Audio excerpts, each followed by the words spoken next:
बनाना है तो शुरुआत में ही उसके नंबर को फिक्स करना होता था, यानी कि क्रिप्टो कॉइन कितने बनाने हैं उन नंबर को शुरुआत में ही हमें फिक्स करना होता था। क्रिप्टो कॉइन को ट्रैक कर पाना भी काफ़ी मुश्किल होता था। इतना ही नहीं प्यारे दोस्तों, इन क्रिप्टो करेंसी की सबसे बड़ा ड्रॉबैक तो ये था कि इन्हें कोई भी कंट्री का सेंट्रल बैंक या फिर इंडिया की बात करें तो आरबीआई ट्रैक बिल्कुल भी नहीं कर सकता था। इसको दो ग्रुप में बांटा गया था, पहला था ऑल्ट कॉइन, दूसरा था शिट कॉइन।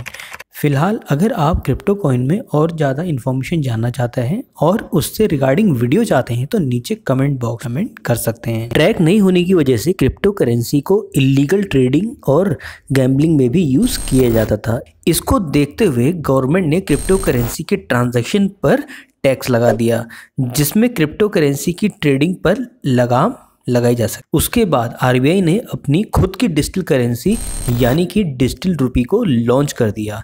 इस डिजिटल रुपी की शुरू में बड़े शहरों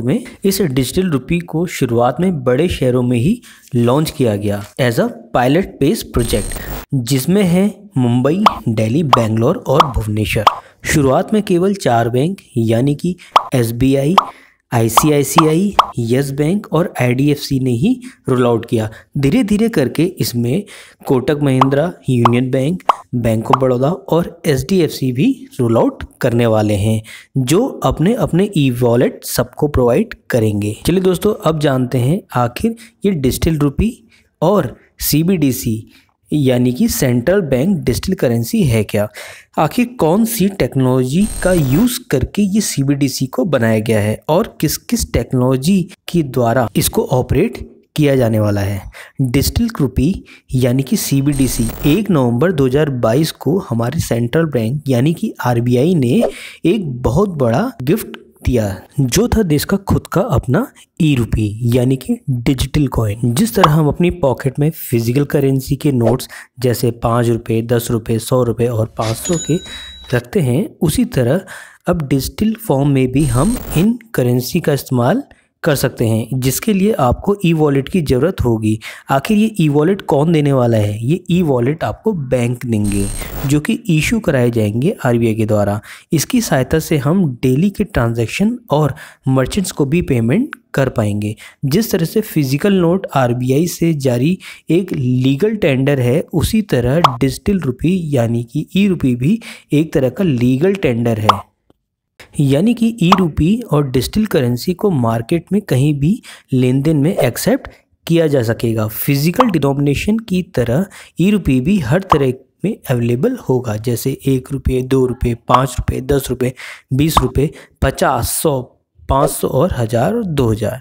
जिस तरह से आरबीआई के गवर्नर के सिग्नेचर आपने 500 रुपये में देखे होंगे, उसी तरह आप ई रुपी में भी आरबीआई के हस्ताक्षर देख पाएंगे।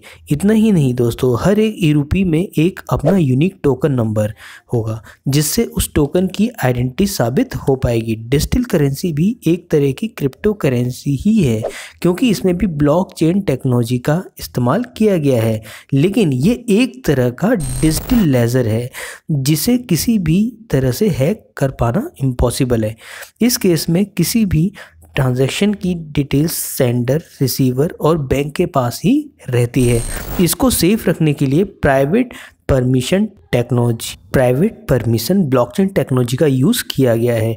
एक तरह से ये एक सेंट्रलाइज सिक्योरिटी सिस्टम पर बेस्ड है। ई रुपी के आने से डिजिटल ट्रांजैक्शन काफ़ी फास्ट हो जाएगा और बैंक का सेटलमेंट जो काफ़ी लेट होता था वो भी टाइमली हो पाएगा। फिजिकल करेंसी को ट्रैक करना काफ़ी मुश्किल होता था, जिससे ब्लैक मनी और मनी लॉन्ड्रिंग का खतरा बना रहता था।